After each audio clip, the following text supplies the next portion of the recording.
What's up, Desktopers? Xavier Wills here for Desktop Bodybuilding, and we are back with another video. And today I'm interviewing the Godfather of Australian Bodybuilding, Mr. Tony Doherty, and we go over a whole range of topics, including what went down with the 2020 Arnold Classic Australia, between him, the Victoria government, and what might happen in the future with the Arnold Classic as well. Plus, we cover a whole range of other topics that I think you guys will really enjoy. Plus, he's a motivating dude, and honestly, Tony has made me feel motivated from this interview as well, just like the Jay Cutler one did too. So he's definitely got some words of wisdom, and I think you guys will really enjoy this interview with the Godfather of Australian Bodybuilding, Tony Doherty. Anyway, guys, if you like this content, please give me a thumbs up and also subscribe and hit the notification bell button. That way you'll be notified of every video that goes up from myself, Xavier Wills, at Desktop Bodybuilding. We've got bodybuilding news, bodybuilding history, contest coverage, which will be coming back soon, and also plenty of interviews like this, which I've been smashing out lately, and I've got a whole bunch this week too. So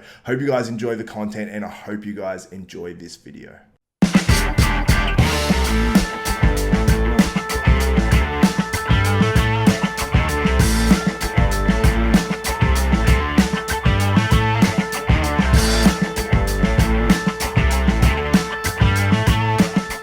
Welcome back to Desktop Bodybuilding. Today I'm joined by the Godfather of Australian Bodybuilding, the man that makes everything happen, including the Arnold Classic, which didn't happen this year, but I'm sure it'll be back next year, bigger and better than ever. I'm pleased to welcome Tony Doherty to Desktop Bodybuilding. Mate, you've been through an absolute whirlwind lately with the whole, whatever is going on in the world right now and the Arnold Classic Australia. You've been through a ton. How are you doing? Doing good, man. Always well. You've just got to roll with the punches sometimes in life and try and find, a good attitude and a good way to look at things and to help everyone else to get through. So I'm all right, man. Yeah, and you've certainly done that, because most people in your situation, I think, would crumble. And you said before this interview, you said you're not most people, and that's pretty evident by your actions and by what you've done. Because when this whole thing happened, I think most people would cancel everything. They would say, okay, too hard, might lose too much money. The amateur event's gone, all the other events are gone. You actually hustled, you put on an amateur event, which was sort of like people didn't know if it was happening or not, because I think with a lot of the stuff, you couldn't actually say for sure. And you put on an amateur event and you had an awesome stage and you set it up brilliantly. Now, how did you have, I suppose, the mental fortitude to actually do that, and how hard was it to make that happen? Well, it was certainly difficult, and it would have made more sense not to do it. But as far as the mental fortitude, I think you just got it or you don't. So I didn't really stop and think about how am I doing this. I did ask myself a couple of times if I was sane or not. But at the end of the day, I thought that I thought there's no reason for us not to do it. With the pros, I had to cancel it because of the quarantining. If the guys had flown in, like at one stage I had, I think, 77 different pros it was 18 or 19 separate airports ready to either fly here on their way here or about to leave their house, that needed to make a call on it. And as it turned out, if they had have landed on the Thursday, they would have all gone into quarantine for 2 weeks and wouldn't have done the show. So, so there was a reason not to do that. But the amateurs, I thought, well, domestic flying was still fine. We certainly had social restrictions that were changing almost hourly. So it went from 100 people in the room to 50 people in the room to 10 people. All this kind of stuff was going on. And I thought, well, all these guys and girls have trained so hard for this opportunity to go for their pro cards, and there's no actual reason for us not to do it.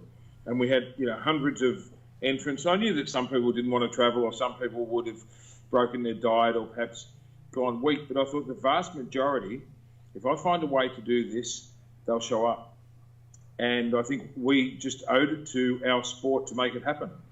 And then when I sort of pulled the trigger on it, I found out that the expo had obviously been cancelled.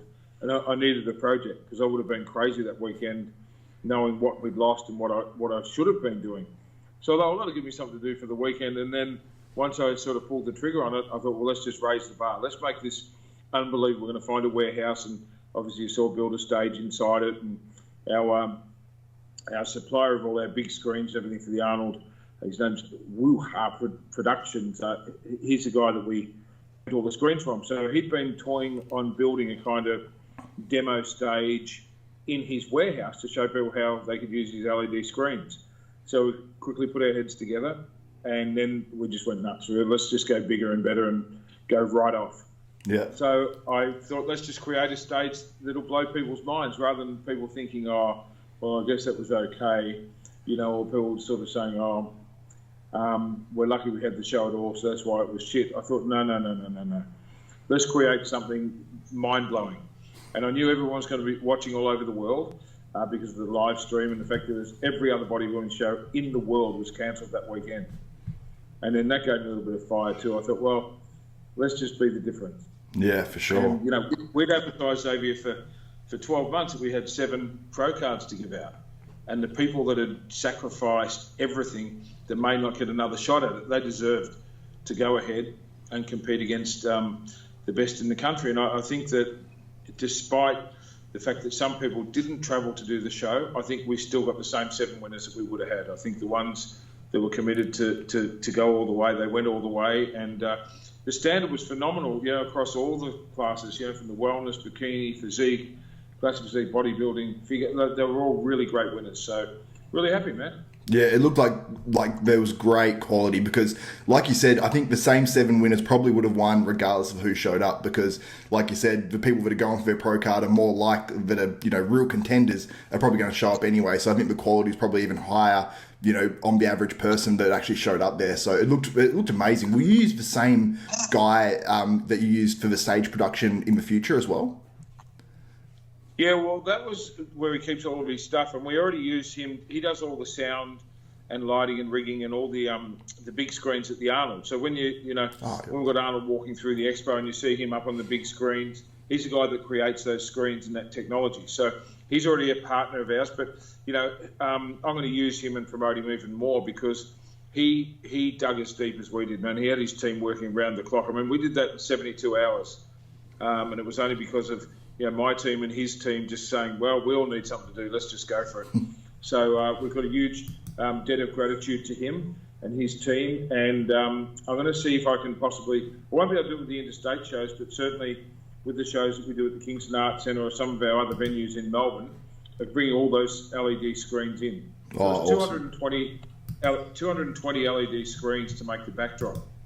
And it was pretty special. Yeah, that's huge. That's absolutely huge. Yeah, I mean, it's maybe just raised the whole bar of production, which I'm already, as you know, pretty obsessed with light and sound and fireworks. And, our Australian Pro, I think, has really led the way as far as production for the last 20 years because, I decided to just change it up a little bit and to make it purely entertaining. Yeah. And not just to have, just a shitty stage in a shitty hall and have someone stand there and say, number 10, Xavier Wills, because it's boring. And I never wanted people to come to a pro show or an amateur show and to walk out bored or go, oh, that dragged on, or there's so much gap in between categories, or, at a pro level, those guys are the best in the world. So I've always been obsessed with, raising the bar a little bit. And I think the adversity of doing this has probably taken me up another notch. So hold tight because there's plenty more to come in that space. Yeah, and there's a lot of people right now, I think, that would be going the opposite way, feeling sorry for themselves, doing other things and almost not taking action right now. And you're the opposite. You're like, okay, this has happened. How can I take action? And it's really, really cool to see. But let's go inside and I want to find out more about at least what you can, I suppose, actually say about what happened behind the scenes with the whole Arnold Classic Australia, because obviously the comp didn't go on for the pros, the expo didn't go on. What were your, I suppose, chats with government and things like that? Like, who were you actually dealing with and things like that? Because I think that's what a lot of people would love to sort of know about. Well, there's nothing I can't say. We've had a clear lack of support from state government for years. They've never given me 1 cent. They've never recognised us. We've never had. So this year we had one meeting with one of the ministers, and that's taken 6 years to even get a single meeting. Which is why I've been looking and being honest about saying to people I might take the whole thing interstate because we get more love and support, from Queensland, New South Wales, and other states than we do in our own state of Victoria. Even though we put $25 million into the economy the weekend of the Arnold, they just don't give us anything. So they would have been happy for us just to lose everything. And they kind of co-own the Melbourne Convention Exhibition Centre. So we've got a great team there, and they were actually helpful right through to the top level, where they indicated that if we waited for the government to declare a state of emergency, that we would be able to apply for a refund, because I'd already paid for the venue, like just on $500,000 for the venue. Whereas if I had have cancelled it when it was shaky, I could have lost it all, because the insurances don't cover this, you know. So I learned a whole lot about that. And then on a federal level, I've got some really good friends who are MPs in the federal government who kind of encouraged me to reach out to the state government here, and kind of gave me the script a little bit to get their attention, because they just weren't answering my calls or messages. This is a week out, and the state government couldn't give us a straight answer. In fact, my chief of staff spoke to one of the guys in a high-level government department here in Victoria, and he didn't even know what the event was. And we're like, we're going to have 75,000 people going through the venue in 3 days. Would you like us to proceed? And So it was a matter of, once I worked out the space, if you like, or worked out the reality of it all, it was a matter then of waiting for them to pull the trigger. So, I mean, we knew it was coming, Xavier. Things were getting shut down, you know, hourly. But the fact that the football went ahead the week before, which is the weekend that we did the Melbourne and Sydney shows, I thought, oh, the start of the footy, we might just scrape by a week. But the truth is, we missed out by just 1 week. If it had been a week earlier, we could have done it. But the week before, I had the show in Melbourne on the Saturday, which is when I cancelled officially the pro show, because we had pros waiting in airports who had left their families that really needed to know before they got on the plane. So I had to make a call, and hard call, but made it. I'm glad that I did. And then on the Sunday, we did a show in Sydney with Mark Gretsch. He's my partner there, and I actually had to keep handing over the microphone to him, because I was talking to my office, talking to my friends in the federal government, trying to get an answer from the Victorian government, and speaking to the CEO of the Melbourne Convention Exhibition Centre. And it was about 4:10. I got a call to say, at midnight tonight, Victoria will be in a state of emergency. You won't be able to go ahead. In fact, we think the venue will be locked down completely by this time next week. So, in a way, it was a kind of a relief, because I knew it was coming, and I knew that, well, that was sort of 500 grand less that I'd lose than if I had have just gone, you know, 2 days earlier. And I hated not being able to tell people what was going on, but that's why with the amateur show, it was always going to go ahead. But I couldn't come out and sort of be arrogant and just say, oh, we'll find a way to work around the system, because it was quite the opposite. We found a way to do everything within the law. We found, we actually printed out the legislation and went through it word by word and worked out, okay, we could have like 50 people in the auditorium if there was 4 metres between them, and if we kept the competitors separate from the actual where the public was sitting, we could do that safely and provide, you know, hand sanitizer at every entrance, and, you know, we didn't have food out like we normally do, so people couldn't touch and feel.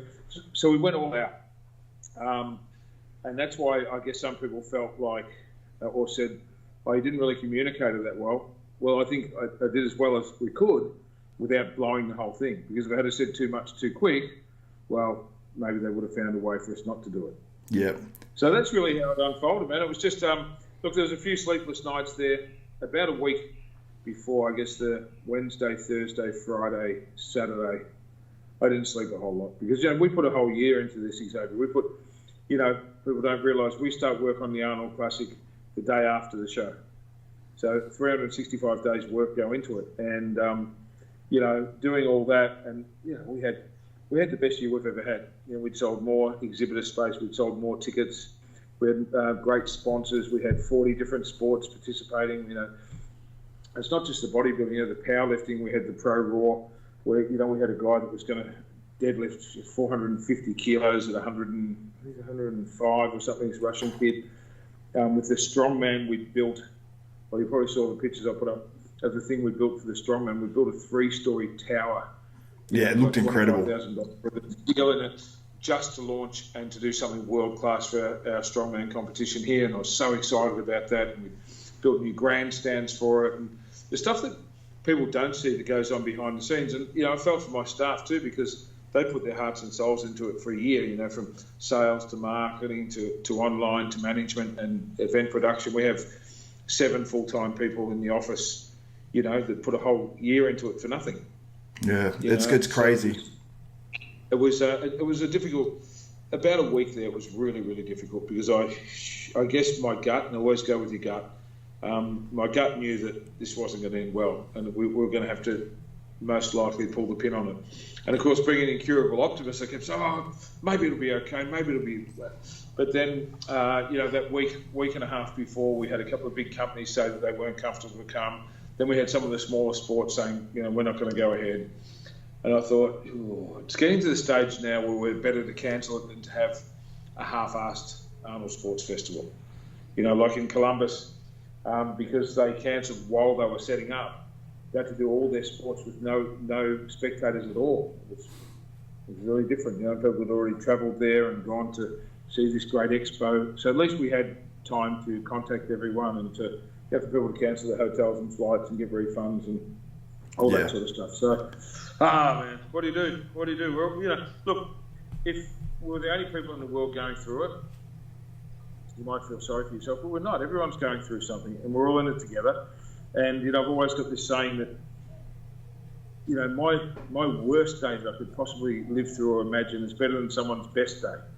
There's somewhere in the world there's people that are genuinely starving, don't have food in their stomach, don't have money in the bank, don't have a roof over their head, don't have access to medical care like we do, and so on. So I always just think, stop, just get some perspective. We live a good life. We get to travel all over the world every year, and it's going to be weird this year not travelling. Like last night on the news, they said, looks like Australians won't be able to travel out of the country or back in for the rest of the year. I'm like, what? What am I going to do? That's all I do. So, but then you get your head around that. It's all right. Well, it'll turn into something good. So, for example, the gym's being closed. Yeah.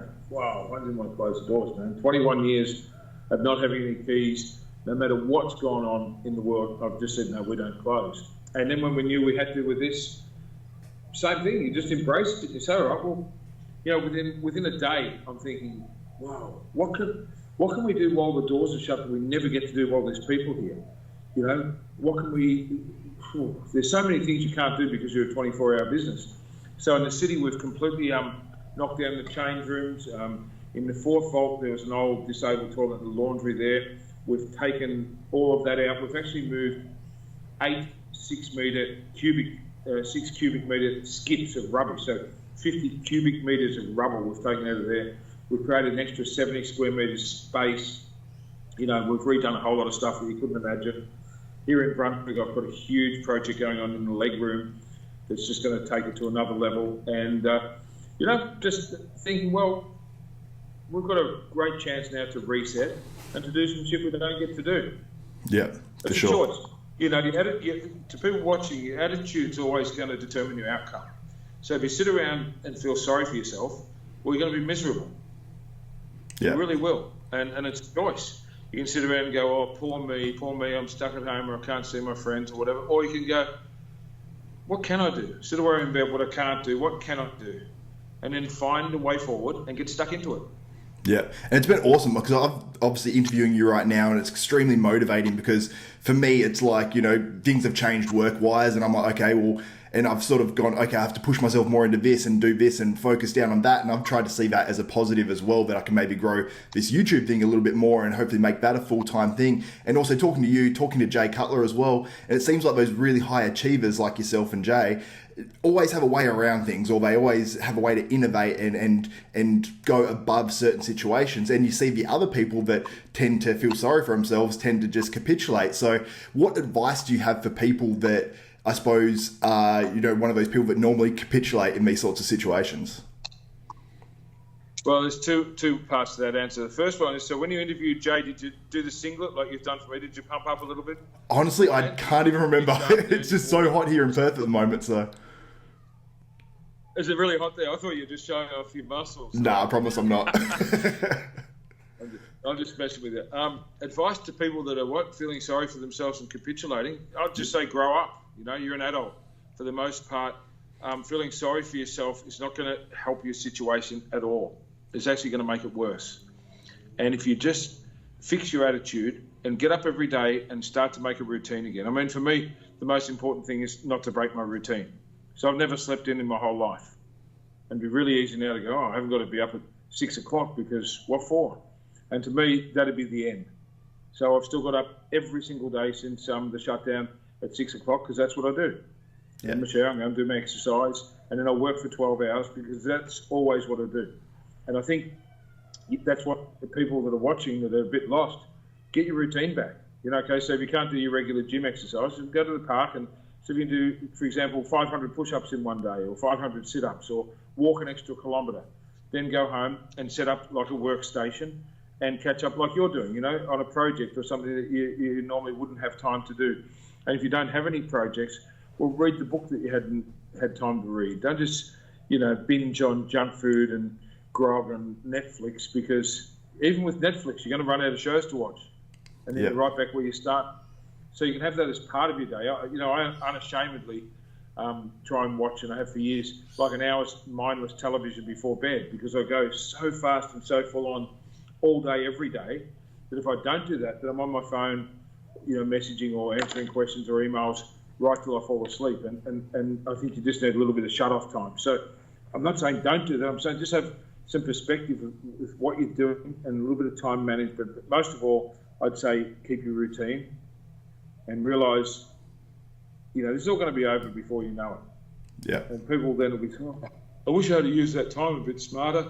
You know, I didn't do anything. Well, you got a chance. Start. That's how next Monday I'll start fresh. Try today or tomorrow. Just rip straight into it. So that's, look, I'm not an expert in these things, mate, but I know that we all have choices. Yeah. And a lot of people act like little children. You know, they reward themselves with shitty foods and bad behaviour, and they feel sorry for themselves and have this self-pity, or the worst thing of all, a sense of entitlement. You know, I'm entitled to go to the gym, or I'm entitled to do this or to do that. You're not. And it might make you a little bit more grateful for the things that we've taken for granted up until now. Yeah, for sure. Now, obviously, the whole Arnold brand, you know, there's been 3 Arnold Classics, essentially mostly cancelled, apart from obviously the US went ahead with the pro contest, went ahead with a lot of the sports, but obviously the Expo was closed. Australia, the Arnold Expo, obviously, and the pro contest didn't go ahead. The South America, I'm not sure if they're going to reschedule to later in the year or if that's actually cancelled. So, a huge impact to obviously the Arnold brand. I think until September, October. Yeah. But I'm meant to be going there, I think, next Wednesday. So I'm like, what? You know, That's how can not that be? No, not even next. No, would have been going this week, late this week. Would have been heading to Brazil, which is one of my favourite places to visit. And obviously, everything's shut down over there. Yeah. So, and then Africa's had to either reschedule or cancel. I'm not sure what they're doing, which is next month in May. We always go to Africa. So that's like, you know, the first 4 are done. Yeah, exactly. And that's where I suppose my question comes from, because is this hurt the Arnold Classic, I suppose, going forward in 2021 and 2022 going forward, or do you think the Arnold Classic will actually be able to recover and the same Arnold Classics we have on now will be, you know, on in 2021? Well, I think you've got to look at everything that's going on in the world. Will the world recover? Because it's not just the Arnold Classic that's been affected. It's everything. So, you know, whether it's a watch expo or a truck expo or, you know, gardening expo, they've all been cancelled. Everything has. So the question is, will the world start again next year, Xavier? Or is it just going to stop and be different as we know it? I don't know. But as far as I'm concerned and our brand's concerned, it's full steam ahead. You know, we're already working on next year's show. I haven't had a day off yet. Awesome. It's just go, go, go. And I think everyone would like an answer like, everyone says, well, when do you think the gym will be open? Well, I don't think I know when the gym will be open. I wish it was tomorrow, of course, but it could be another week, could be another month, probably another month. Yeah. And then the next one, well, what about the shows that are on later on in the year? What about the Olympia? So, like last night on the news, and I've been trying not to watch too much news, but when they said, oh, we don't think Australians are going to be able to travel for the rest of the year, I'm like, what about the Olympia? You know, I love going to the Olympia because I do all the backstage interviews and, you know, I've got the best gold parts you could ever have. I could go in there backstage and hang out with, you know, Jim Mannion and all the team and all the pros. Everywhere I want to go at the Olympia, I can go. And it's a really, really cool job. And probably my favourite one because I've got no pressure. So when I'm emceeing Arnold Classics around the world or doing my show, you know, there's a million moving parts. I don't really relax, even though I try to perform well. It's not so relaxing. Whereas Olympia, it's just fun. Yeah. And that's why I kind of see all my mates from bodybuilding all over the world, and I've actually got time to hang with them because I'm not running around like a crazy person. And all I do is just grab an interview and say, here's the winner, and whatever. So that was my first kind of selfish thought was, but can't go to the Olympia. Well, the Olympia will still go on, and if I'm not there or you're not there, that's okay. We'll be able to watch it online, and we'll be back next year. So I just keep saying the word pause. This is just a pause. Yeah. It's not the end of the world.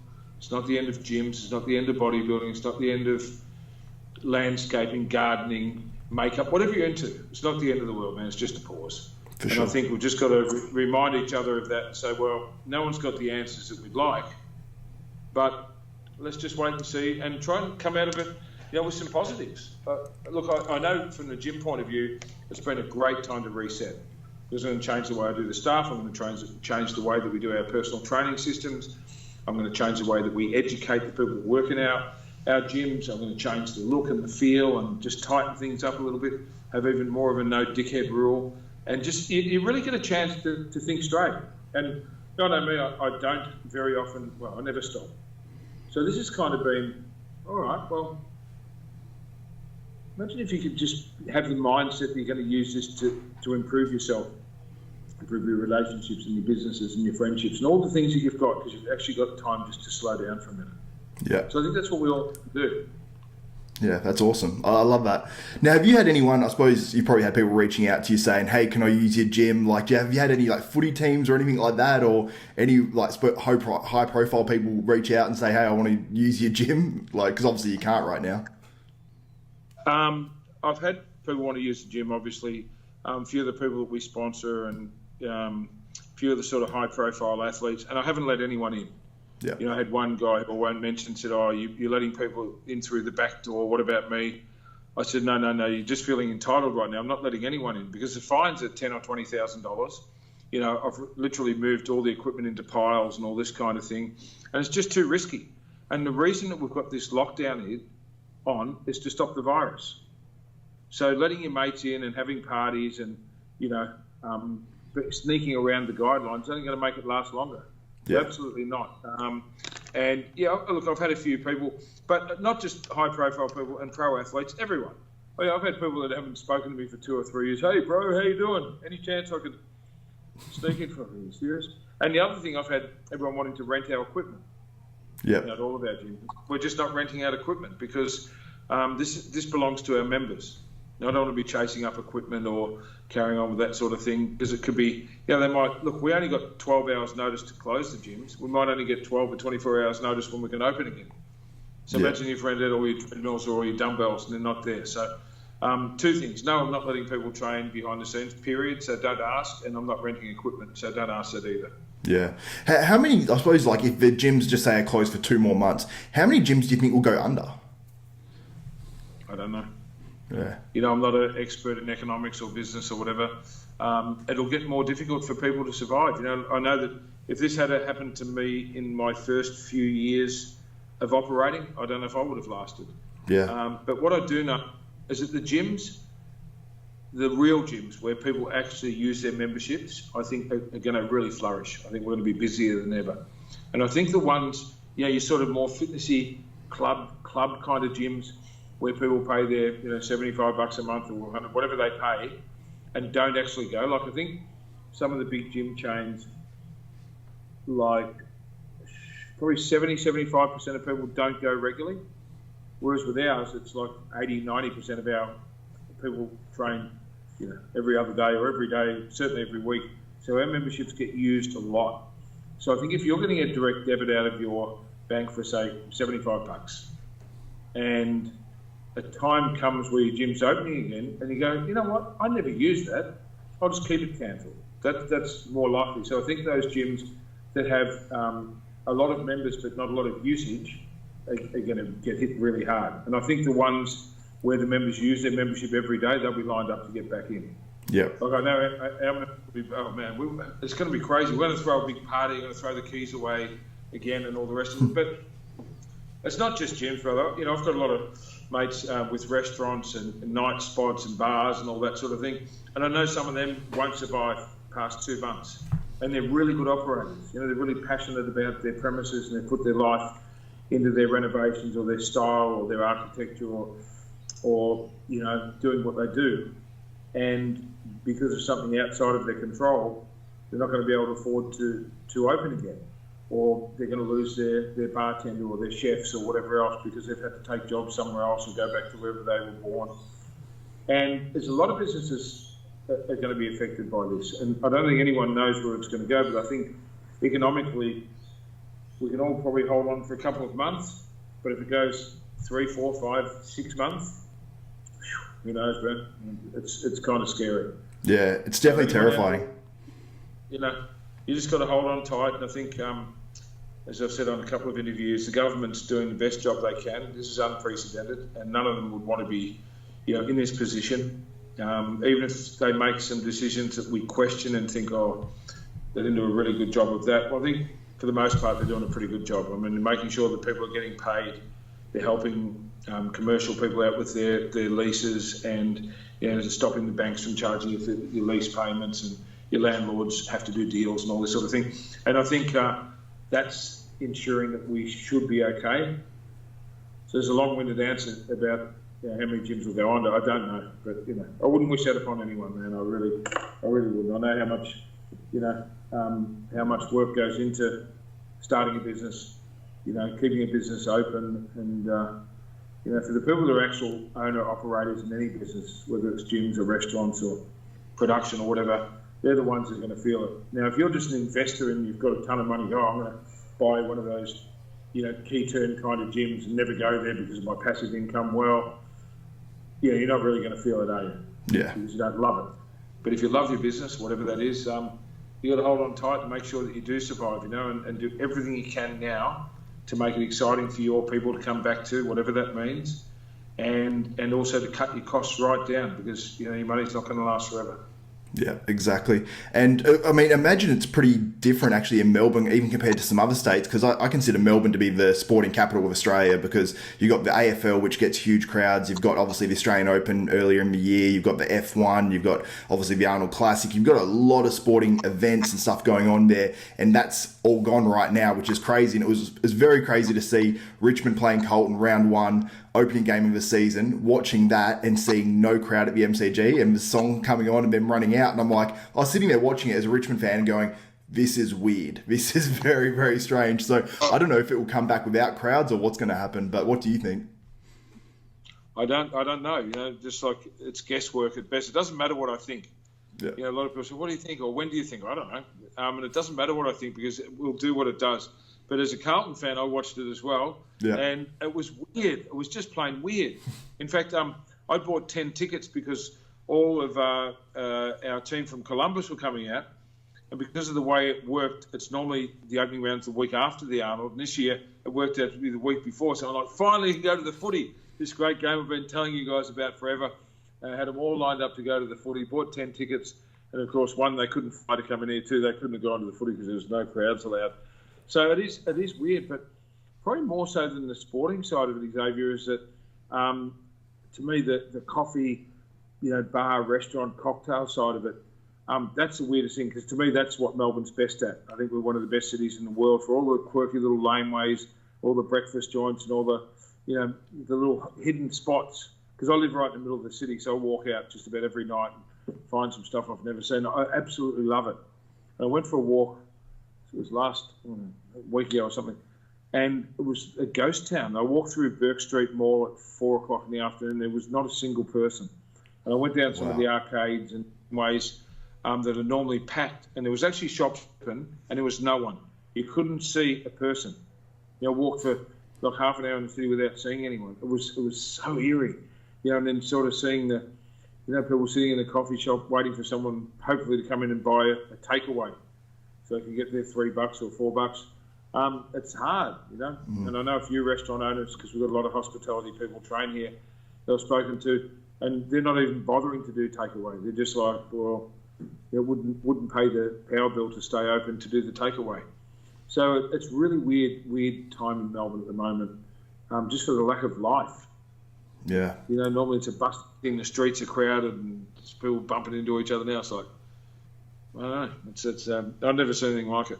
For sure. Now, obviously, your comps later in the year, you sort of touched on them a little bit before, and I'm not going to ask you if you think they'll happen or think they won't, because really it's sort of out of your control. But how does the planning go towards, obviously, you've got your mid-year pro qualifier, which I think is in mid-August. Then you've got the Bendigo show, which is at the end of August. And then obviously you've got your pro qualifiers, which start at the end of September, going into October as well.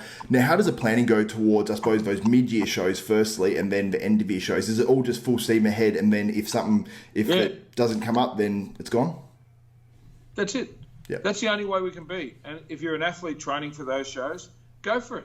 Because if everything's good, they're going to be on, and you'll be spewing that you didn't do it, or that someone else wins their pro card that could have been yours. So you've got to think positive. You've got to go for it, and you've got to find a way. Like all the people training for the Olympia, for example, their gyms aren't open. You think they're not going to do the Olympia, or they're going to be out of shape? No way. This is all about diet, nutrition, and maintaining the muscle mass you've got. You can tweak it all up a little later when your gyms are open. But for me, it's full steam ahead. And if it gets to the point, let's say things are not back to normal in June, we're probably going to have to make a call. If they're not back to normal in July, well, the mid-year ones are going to be very hard to do. Yeah. And we can't do them for no people. But as far as the season B goes, until it's too late for people to get ready for it, it's on. It's full steam. And I'm thinking of ways we can make it better. Better experience for the competitors, for the exhibitors and sponsors, and for the fans.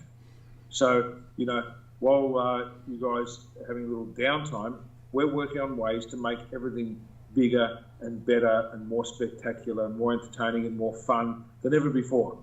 Yeah, that's awesome. You can't stop. You can't stop. This is what we do have. We've still got the power of our minds, and we've still got the ability to plan and to think big and to do great things. Yeah. So it's easy, I said earlier, to beat yourself up and feel sorry for yourself, but really the alternative to that is to fire up. Don't feel sorry for yourself. Just get moving and do something. Yeah. So if you know me at all, and anyone that's into bodybuilding probably does to a point, I'm going to stop. I'm going to rest. I'm certainly not going to give up on us and our sport and everything that we love. I'm just going to find a way forward. Yeah. I love that, Tony. That's a really good way to go about things, because I think some people would be in the situation now that have contests later in the year thinking, should we cancel or not? And then maybe that'd actually be behind with planning. But you seem to be really on top of things, and I think that's absolutely awesome. Now, the 2020 Olympia, just say it all goes ahead perfectly. You've got all the guys in the lineup that you think might compete. Who do you think would actually win that 2020 Mr. Olympia? Would it be Brandon Curry repeating, or would it be someone else coming back or coming up? Ooh, that's a good question, man. Like, I think at that level, the top 10, anyone in the top 5 to top 10 is capable of winning a show like that, because I've been to, I don't know how many Olympias I've been to, probably 20. And, the difference between first, second, third, fourth, fifth, sixth is only ever a couple of percent. I think of those battles, years ago, going right back, but even more recently with Phil and Kai, where, they do the pre-judging 2011, 2012, 13, 14, where they were so close. And after the pre-judging on Friday night, they can't separate them. And they both stay up all night, and their coaches are going mental trying to get it just right. And then they both improve so much. And you think, you know what, if Phil had one more meal, or Kai had one less, or vice versa, the results could have been changed. Well, I think that's generally the Olympia most years. It's the best of the best of the best. And although a lot of people said last year wasn't the best and deepest Olympia, I'm sure it only gets better from there. And you've got guys, newer guys coming up that I think are really, really good guys. I think there's a bit of a changing of the guard going on. I think Brandon's got his hands on the title at the moment. But what if Phil came back? And he can. That'd change the game, and that'd give everyone a fright. What if Kai decided to compete again? He's never out of shape. Yeah. And then you've got Rami, who's, he's so close to nailing it. Like, wow. He can beat everyone in the sport. They're all terrified of him if he just nails it. Then you've got Bonac, who's kind of unbeatable on his day. Then you've got Rowley. Now, take away last year's Arnold, but you go back to last Olympia, where Rowley finished, what was it? Finished third, I think, in one of them a couple years ago. Yeah, man. I walked off stage after that Olympia and said, he's going to win next year. Now, obviously, he messed up his timing coming into last year's Olympia, and he'd come off an injury or whatever else. But him at his best, who's going to beat that? He's a mutant. So, all those guys are good. we've got our own guy here, Josh, who, his best is capable of winning an Olympia. Yeah, I agree. I agree with that too. That top 5 or 6 guys, and you've got new guys coming up. Like, I'll tell you, who really impressed me at last year's Olympia was Patrick Moore. Patrick, is it Moore? Patrick Moore, yeah, I just interviewed him on the channel. Yeah. Man, that guy's fresh and young, and if he keeps improving on what he brought to last year's Olympia, he's going to be a top 5 guy. Yeah, absolutely. And there's guys obviously coming up through the sport. There's a couple of guys, German guys I've seen are unbelievable. And there's just, bodybuilding's always evolving and getting better. So I'm always excited about it, man. I love seeing the Olympia and all the new divisions and everything. It's great. But I'm not going to make a prediction. It's too early for that. Yeah. I'll wait until we see them to it, who's actually going to make it, and if and when it goes ahead and all the rest of it. And then we're going to find out a way to get there. Yeah, and there's been so many unknowns over the last few years as well. Like last year going into the Olympia, it's like, were we going to see Hardy or not? Were we going to see Kai? Were we going to see Phil? And this year, it almost feels exactly the same. Will we see Phil? Will Hardy be allowed in the country? Will Kai come back? Will we see, a lot of these other guys? And it's like, I've never actually experienced so many Olympias, a couple of Olympias in a row where it's been so many unknowns of if guys will compete or not. So even when I interviewed Patrick Moore recently, who's good friends with Phil Heath, he said, before this whole thing happened, he said at least then Phil was leaning towards doing, he said he thought Phil was leaning towards doing the 2020 Olympia. So I was like, wow. So maybe we'll see Phil this year or next year, who knows? But it's going to be very interesting over the next few years to see who does stay retired or who doesn't come back to the stage and who does. So I'm very excited for that. And I was so excited for the 2020 season. That's what creates the drama and creates the spectacle of what it is, Yeah. And I've talked to Arnold about that, and he loves it, like when there's mystery and thing coming into the Arnolds, because that's what creates the anticipation, the drama, and writes the story, writes the script. Yeah. So let's just watch it play out. But I think but going to the Arnold in Columbus for the last 20-something years and the Olympias for the last 20-odd years, and then both being at opposite ends of the year, I love it. That's always been my sport and what I look forward to the most. So, when we start talking like this, I'm like you, I've become a fan again. I'm like, wow, what if this and what if that? And all the characters and everything else that goes on, very interesting.